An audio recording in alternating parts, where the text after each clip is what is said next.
Hey guys, coming back for the season finale of Teen Wolf, Season 5, Episode 20, Apotheosis, I think is how you pronounce it. I'm not really sure, but I was overall looking forward to this finale. I really was. The way they were setting it up, it really seemed like it was going to be really big, and typically Teen Wolf's finales are really big. I mean, the Season 4 one, even though it wasn't, didn't really do much, it still was, I think, a pretty decent finale. I didn't think it was a terrible finale like everyone else did. The best finale, I think, is still the Season 3 finale. That finale was just amazing and everything a Teen Wolf finale should be. But I was a bit worried about this finale because the season overall has been very rushed. And I'll get to how I feel about the season at the end of this review, but overall, I gotta say, this was a good finale. It wasn't a great finale. There were some things I really liked about this finale, but there were a lot of things that I thought were very rushed. There were a lot of things that really came out of nowhere, and I also really did feel the season ended kind of just too neat. Like, it just, everything kind of just wrapped up very nicely, and I'm sure there's another thread out there, but it really just felt too neat, and, I'll get into that, but let's get into this episode, because overall, I did enjoy it. There were some things that I really didn't like. I'll get to that, but let's just get to it. So we start with Paris. She's chasing the Beast with Gerard and Chris falling behind a vehicle. Gerard's a cane that could potentially kill the Beast, which is really interesting. And I like seeing that. Obviously, they're chasing the Beast and trying to stop it. So Stiles fills Deacon in on the vanishing twin syndrome, because obviously that's very important. And elsewhere, we see Theo is seducing Tracy with a kiss, and this literally came out of nowhere. I mean, I don't think we've seen any attraction between Theo and Tracy. I mean, this was something that I'm just like, these two are dating now? Like, I knew Tracy was part of Theo's pack, but I had no idea that they had literally any attraction for each other whatsoever. So, this scene really did nothing for me because I didn't know they had any attraction for each other. He tries to, like, seduce her, and she says they should probably lay low, but Theo says he can wait days. And Tracy says that she's not, well, can't wait days, I mean. Tracy says she's not like the others, she can't heal him, so instead, he asks her to do something else. Theo says that Tracy can give him her power and digs his hands into her. She falls to the ground, Jacqueline walks in, says, and then there were none, and literally just kills Tracy. So Tracy's dead. I wish I cared. I really did. I mean, Tracy, for me, hasn't really done much since, like, that third episode when she was turned into, one of the, part of Theo's army. That's really the last time that I thought Tracy really did anything for me. So her death really meant nothing, and Deucalion's line, and then there were none, it's a good line, but it really just seemed like it was there for him to have just a badass line, and I really didn't care that, Tracy died, I have to say, honestly. That death didn't mean much to me. And that's one of my problems with the season overall, I have to say. Anything, Theo's pack was really lacking. Like, they really set it up to be this awesome thing. Really didn't turn into much, I gotta say. Really, they didn't do too much with it. It seemed like they were going to do something with Hayden, but Hayden, as we know, went back to Liam, so it really didn't do too much for me. So Sebastian's trying to figure out how to operate a vehicle, digs into his memory to see how Mason operated his car. I thought this was kind of cool because obviously Mason's no longer the Beast. The Beast is now fully Sebastian because it realizes who it is and it's taking control. It's interesting to see. He turns the key, takes off, but I can't help but think I do wish this might have been more than one episode that we actually saw Sebastian as the Beast. I just think it would have been more interesting because, like I said, I do think everything was quite rushed. And then we get to the stuff I don't care about, because we see Malia still playing a game of hide and seek with Corinne. She knows that Malia is trying to call someone, and like I said, I don't care about the Desert Wolf. I've tried to care so much. I really do want to care about the storyline. They just haven't given me a reason to. I have not found this storyline interesting, and I'm not going to start. So Brayden's still outside looking in with a laser. Corinne tells Malia to let her know how many people she's going to kill that night, and I don't know, I'm not into it. I'm really not. It feels like just tension for Malia that's unnecessary. So Stiles, Scott, Liam, and Deacon are surprised when they hear a voice beckoning a Dread Doctor to come to him. The Dread Doctor awakes, and when Liam tries to stop him, he attacks. He locks him in the building and electrifies it so they can't go after him, and basically they obviously can't go after. So the Dread Doctors proceed to Sebastian. Sebastian unmasks the Dread Doctor to find a deformed version of Marcel, who of course Marcel is his brother, and I will say this was very interesting. He asked Marcel what happened to the pike, and Marcel reveals that the Argents took it, and inside Scott's aware of what was being discussed, and things look like they're going to get pretty ugly soon, and Parrish tells Chris and Gerard that he completely lost Sebastian, and Chris says that eventually Sebastian will figure out that they have the pike, and Gerard says that they will make him come to them, and, they'll be able to take him down. So, in many ways, this does benefit them, but again, I just felt that this, in general, was very rushed, and kind of felt underwhelming. Just it didn't feel like the stakes were as high at this point. So Brayden missed a shot at Corinne, who tells her that she will get another shot, but it better be a headshot. And Malia decides to make her way downstairs, but Brayden tells her not to move. And obviously, Malia's just trying to get away from her, but that's literally all this is. There's nothing more to this than Malia just trying to get away from her mother. There's really nothing else going on here, and it kind of sucks because it really seemed like we were going to get more into this, but they really haven't done much with it at all, except that her mother just wants to kill Malia, so nothing really interesting there. So Deacon says that Mason's twin was entirely gone, and that's what made him a chimera, and they believe that the DNA could still be in Sebastian as well, which means that Mason can't be completely gone, so there has to be a way.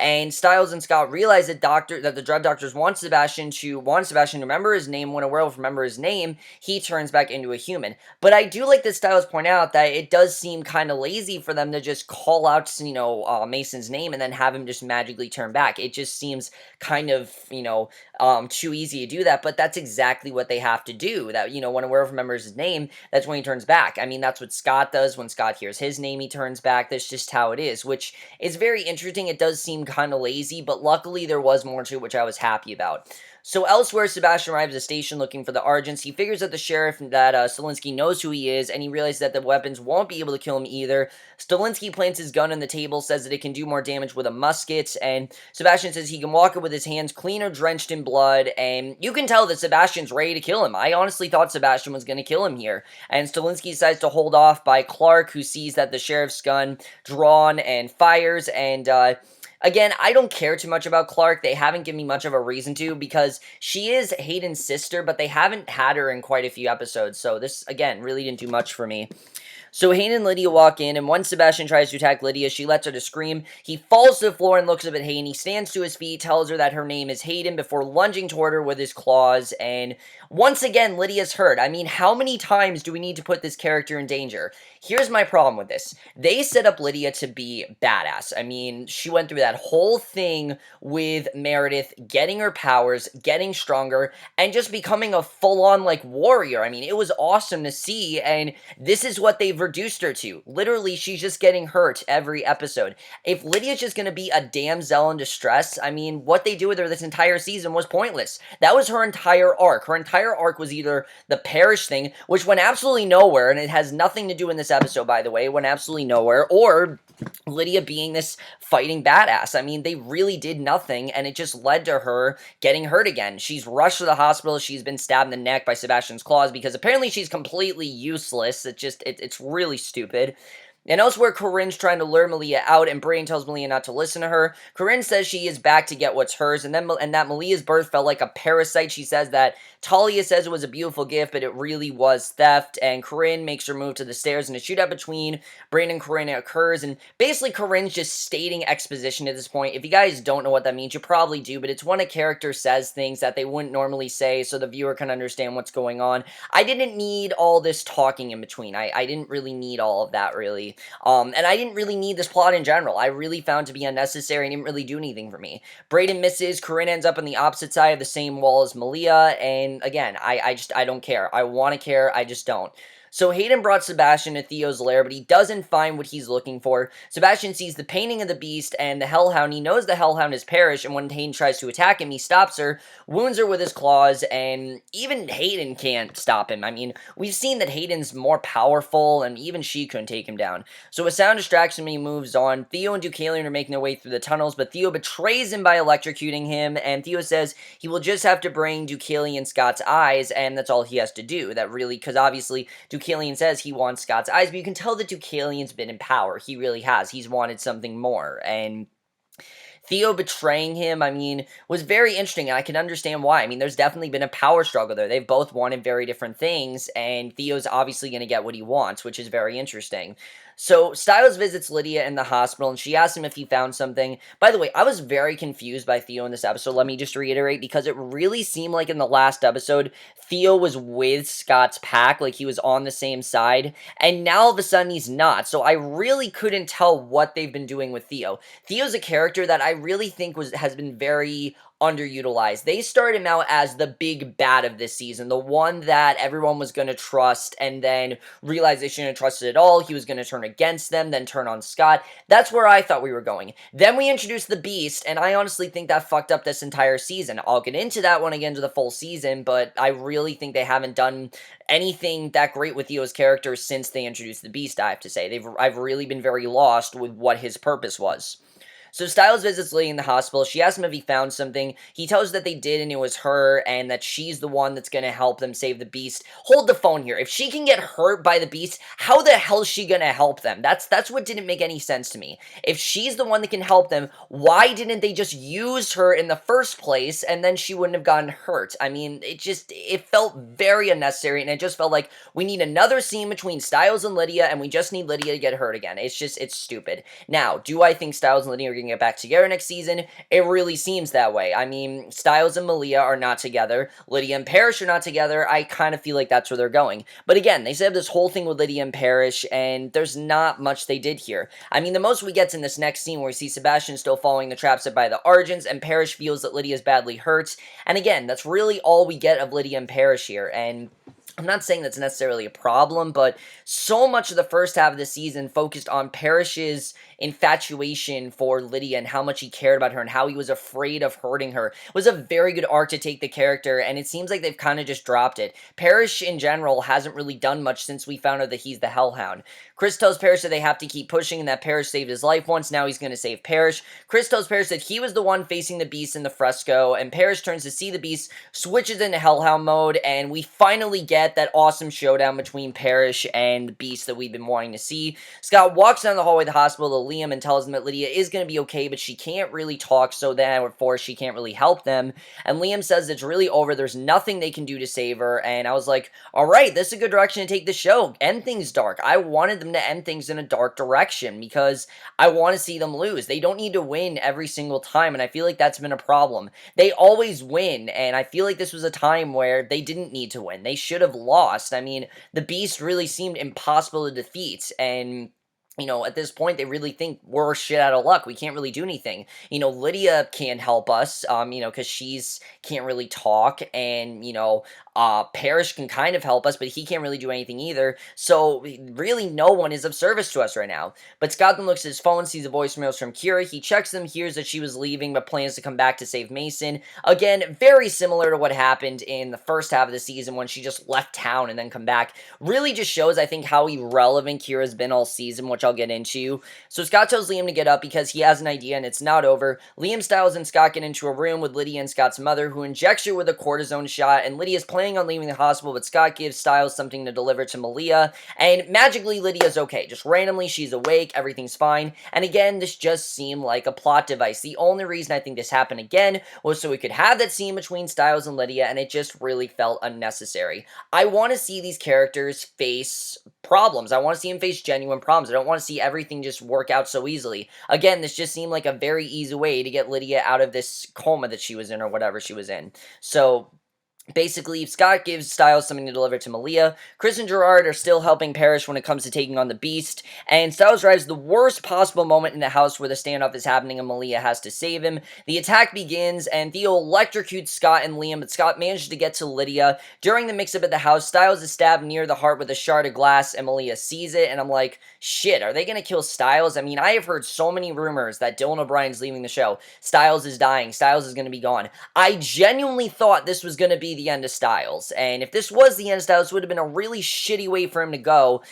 If he would have saved Malia, that would have been different, but if he would have died by shards of glass, I mean, that really would have been a shitty way to go, so I can understand why they didn't kill him. Especially because Stiles is so beloved and things like that, and so many people would stop watching the show. The thing with Stiles is, like, I understand why they don't kill him. It's kinda like if you were to kill Daryl on The Walking Dead. While he isn't as important as a character as he once was, he still will cause such an uproar. So many people will stop watching the show, and so that's why I think that they shouldn't have didn't need to kill him in this episode. So Theo, who caused Scott to lose his grip on Lydia, tries to take on the Beast, but he's quickly put in his place and left at the mercy of Deucalion. Deucalion's revealed suddenly to be on Scott's side the entire time. He reveals he's not actually blind, and he actually just breaks Theo's neck right then and there. Hold the phone here. This makes absolutely no sense whatsoever. This entire second half of the season, when Deucalion's been back, he has been hell-bent on getting Scott's eyes, and that's what he wants, because he was blind, and he wanted that. Deucalion's been blind the entire time we've seen him, so he was never blind, and he was actually on Scott's side. Again, this just felt way too easy, and it really just seemed like they only did this because people have been complaining that it doesn't make sense. They're like, guys, this isn't making sense, we don't know how to end this, so we're just gonna go back to Deucalion being on Scott's side the whole time. And then killing Theo, again, I don't care, because Theo was not important, I think, to this season as he could have been. Theo could have been a really great character, but then once they introduced the Beast, he just was no longer interesting, and that, to me, again, didn't do much of anything. So Deucalion being on Scott's side, again, it just felt like an easy way out, and there was just too much of that, I think. Way too many easy way outs here. So Lydia's stumbling through the dark room. She fell in, but it's locked. Theo says that Deucalion broke his neck, and Deucalion says good luck with that. Chris and Gerard come out of nowhere, and Gerard shoots Deucalion. Gerard asks what Scott was planning when Scott was playing the double cross, and Chris answers that they were playing it together. Chris gives Scott the cane, tells him to go now. He and Gerard have guns drawn at each other. Corinne starts firing shots at Malia, who's almost down. However, Stiles tosses her the bottle that Scott gave him, and when Corinne tries to take her power back, Malia overpowers her, draws out of all the power. Stiles asks Malia and Brayden to take the shard of glass out of him, and this plot was pretty much useless. I mean, they didn't really do anything here. Again, they really made this seem like this was going to go somewhere. It really did nothing. My biggest thing here is I really felt like the way that bringing Brayden back was to bring back Derek. They never brought back Derek. I heard Derek was supposed to come back. He is yet to come back, and I don't know if he's coming back, which sucks, because Derek is such an interesting character, and I would have loved to see him come back, but he hasn't been back since season 4, so that kind of sucked. And I really felt with Brayden being back, we would see Derek in this episode, but no, still no Derek. It was just really weird. And Brayden in general, I understand that she's connected to this whole Desert Wolf thing, but she hasn't really done anything for me either. In fact, none of this plot has done anything for me. Malia can be a really good character, but when you give her something like this, she's quite boring. You need to have her like she was in the beginning of the season. Witty, trying to find herself, trying to balance, doing homework, things like that. That was a good arc for her to have, trying to act like, trying to do human things when she's not actually human because she's lived her entire life as this were-coyote. That's a way to do it, but what they did here was just boring. It didn't do anything for me, and it just seemed like it was just there to give Malia something to do, and did nothing, really. And I don't understand why Malia couldn't have just helped them fight the Beast. There, you give her something to do. There you go. It's not really hard. So, Liam tells Scott that he should be the one to take out Sebastian. Scott says they're not going to kill his best friend. Sebastian comes in and tells him that he wants the weapon. Scott tells him that they want Mason first, and when Sebastian says he wouldn't know where to start, Scott tells him to come get it. Lydia is still struggling to get out of the room when Kira arrives, opens the door, apologizes for being late. Randomly, she's just back because, because the writers wanted her to be back in this scene for no reason. Scott and Liam are taking on the Beast all on their own, but it's not working out. They try one more attack and are thrown back by the Beast, who transforms back into Sebastian. Sebastian's holding Scott with all the intentions of killing him, but Liam unsees the weapon and tries to stab Sebastian. Sebastian's still choking Scott, but in Scott's mind, he sees Allison, who he believes to be Marie-Jeanne, obviously, because it's not really Allison. But of course, as we know, Marie-Jeanne is an ancestor of Allison, so to him, Marie-Jeanne, of course, and Allison look very similar, so I can understand why he pictured Allison. It was a good scene. I mean, it reminded us that she really was his first love, and that he does love her. I thought this was a good way to do that, and it didn't feel just like fan service. Like, it felt like it made sense. Obviously, he would picture her as Allison because that's how he knew her. He doesn't know how Marie-Jeanne looked, even though we saw all those flashbacks. Scott didn't see that. Lydia was the one told about all that, so I can totally understand why he saw Allison, as Marie Jean. I can totally understand that. Very good scene though. But the way that she was the one that saved him, it does make sense because she was the one that started all this, so it would make sense that she's the one to save him. Very interesting. But how the hell is she back? I don't really understand how she just randomly came back. Again, just felt way too easy to me. Lydia and Kira arrive. Lydia has to scream Mason's name in order for him to break free from the Beast. And here's my thinking. Why couldn't she have just done that from the start? I mean, she was right near the Beast. She could have just said his name. This would have all been over, and she could have just done that very easily. I don't understand why she had to just take so long. Why'd she have to get hurt? Because the plot wanted her to. I mean, it didn't really do anything, and she could have just said his name, and then they would have been over with this. It really just felt very unnecessary to me.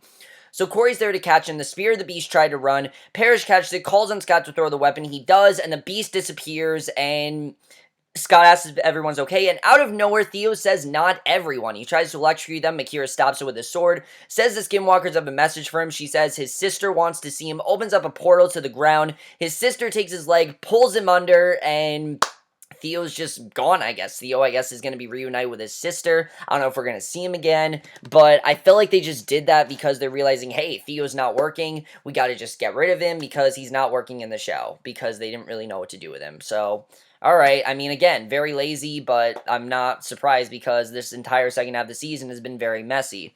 So Gerard's being held, and Deacon, Scott, and Liam are trying to find a way to heal Hayden because obviously Hayden's very badly hurt. And I like their solution that they're going to turn Hayden into a werewolf in their pack, and that's how you keep Hayden in the show. Now, this I like. You guys know I like Hayden as a character. I've never disliked her. I know there are a lot of people that think she's very bland, but I don't know, just something about her. I think she has a lot of charm. She's also very attractive. There's that. But I really do like her character. I think they've done a good job with her, and it's a good way to keep her on. They're doing a good job with that. Let's just hope she doesn't get Kira, because Kira could have been a really good character, but I really feel she's been very irrelevant this entire season.